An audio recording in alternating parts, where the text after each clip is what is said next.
The first time I saw her, the entire ballroom turned away.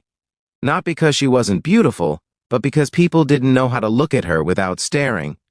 The lights inside the Grand Regent Hotel in Chicago shimmered like fallen stars, reflecting off crystal chandeliers and polished marble floors. The annual Valentine Foundation Gala was the most powerful charity event in Illinois, hosted by tech billionaire Marcus Valentine. Politicians, investors, celebrities, they were all there. And I was just Ethan Caldwell, a junior events coordinator who had begged for this job after my father's construction accident left our family drowning in debt. Then she stepped into the room. Scarlett Valentine, the CEO's only daughter. A long silver gown hugged her figure gracefully, but the left side of her face bore deep burn scars, twisting gently along her cheek and temple like a cruel memory that refused to fade. The whispers started immediately. Not cruel enough to be heard clearly, but sharp enough to cut. If you believe in kindness and second chances and seeing people for who they truly are, take a second right now to like this video, comment where you're watching from, share it with someone who needs hope, and subscribe to the channel.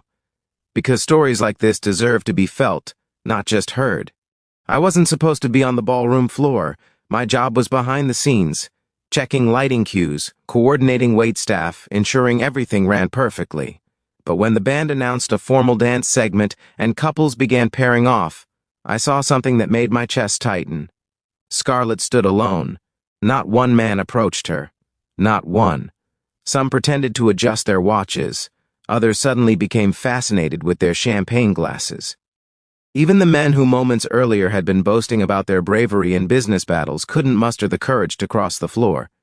I didn't know her story yet. I didn't know how she got those scars. All I knew was the look in her eyes, not anger, not bitterness, but exhaustion. The exhaustion of being avoided. My supervisor, Graham Foster, hissed at me from the sidelines to keep moving, but something inside me refused. I crossed the ballroom. Every step felt louder than the music. I was acutely aware of who she was, the daughter of a man who could end my career with a single phone call. But I was also aware of who she wasn't in that moment. She wasn't the CEO's daughter. She was just a woman standing alone. When I reached her, I bowed slightly, extended my hand, and asked her to dance. The room froze. Scarlett blinked at me, surprised. Her unscarred eyes shimmered under the chandelier light. For a heartbeat, I thought she might refuse out of habit. Instead, she placed her hand in mine. Her fingers were warm, trembling just slightly. As we stepped onto the dance floor, I could feel hundreds of eyes digging into us. I wasn't a polished dancer like the executives gliding nearby. I was stiff, nervous. But I kept my focus on her, not her scars, but her smile slowly forming as we moved in rhythm. Up close, I could see the faint outline of graft lines near her jaw. They didn't frighten me. They told a story of survival. The music softened, and so did she. Her shoulders, tense at first, began to relax. The tension in her hand eased. She looked up at me with something fragile and almost disbelieving. For those few minutes, the whispers stopped mattering. The ballroom faded. There was only the quiet rhythm of two strangers moving through a sea of judgment. Halfway through the song, I noticed Marcus Valentine watching from the balcony above. His expression wasn't anger. It was something more complicated, protective, assessing. I suddenly understood the weight of what I was doing. Scarlett wasn't just any woman. She had survived something terrible. Later, I would learn that 3 years earlier, she had pulled a child out of a burning car after a highway collision outside Milwaukee.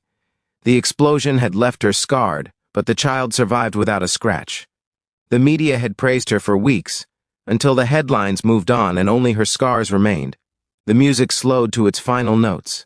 As the song ended, Scarlett didn't pull away immediately. Her hand tightened slightly, like she was memorizing the moment. Then she said something I will carry for the rest of my life. She told me she wouldn't forget me, not because I danced well, not because I was charming, but because I didn't look away. Applause rippled through the room, polite, uncertain. But something had shifted. A few guests began approaching Scarlett afterward, conversations cautiously forming.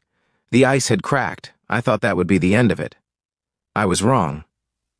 The next morning, I was called into Marcus Valentine's office on the 47th floor of the Valentine Technologies headquarters overlooking Lake Michigan. My stomach twisted the entire elevator ride.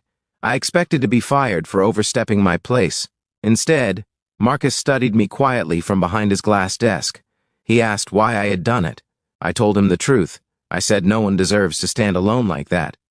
He didn't respond immediately. Then he told me something that shook me. Scarlett hadn't attended a public event in nearly a year. She had refused therapy, refused interviews, refused almost everything. But last night, after the gala, she had asked about me. That conversation changed the direction of my life. Marcus offered me a position, not because I impressed him professionally, but because his daughter had smiled for the first time in months. I became part of the Valentine Foundation's outreach team, helping coordinate hospital visits for burn survivors and organizing scholarships for first responders' families. Scarlett began attending meetings quietly at first, standing beside me during events, slowly reclaiming the spaces she had abandoned. The first time she spoke publicly again was at a children's hospital in Detroit. Her voice trembled as she removed the silk scarf she sometimes wore and showed her scars openly to a room full of young patients. She told them survival was nothing to hide. I stood off stage, heart pounding with pride. But growth isn't linear. There were setbacks. Online trolls resurfaced old photos. Investors questioned whether her public presence might affect brand optics. I watched her read those comments in silence one night after a bored dinner. The old exhaustion flickered in her eyes again. I reminded her of the ballroom, of the moment she chose to step forward instead of retreat. Months turned into a year. The foundation's donations doubled. Burn survivor programs expanded across Illinois and Michigan. More importantly, Scarlett began walking into rooms without flinching. And somewhere in between hospital corridors and late-night strategy meetings, our connection deepened into something neither of us had planned but both of us needed. One evening we returned to the same Grand Regent Hotel ballroom for the annual gala. This time, Scarlett insisted on no special announcements, no staged hero narratives, just authenticity. When the band began to play, she turned to me first. There were no whispers now. We stepped onto the floor as equals. As we danced, she leaned closer and told me she had once believed her life ended in that fire, that beauty, love, and belonging were things she no longer qualified for. She said the night I crossed that ballroom wasn't about romance, it was about dignity. She told me I gave her that back. If this story has touched your heart even a little, please take a moment to like the video, share it with someone who believes they're not enough, and subscribe so we can keep telling stories that matter. And before we finish, I have one special request. Comment the word "seen" if you believe every scar tells a story of strength. Because here's what I learned that night in Chicago. Courage isn't always running into a burning car. Sometimes it's walking across a quiet ballroom when everyone else chooses comfort. Scarlett once told me she wouldn't forget me. The truth is, I will never forget her either. Not for the scars, but for the way she taught an entire room, and a man like me, that the bravest thing you can do is let yourself be seen.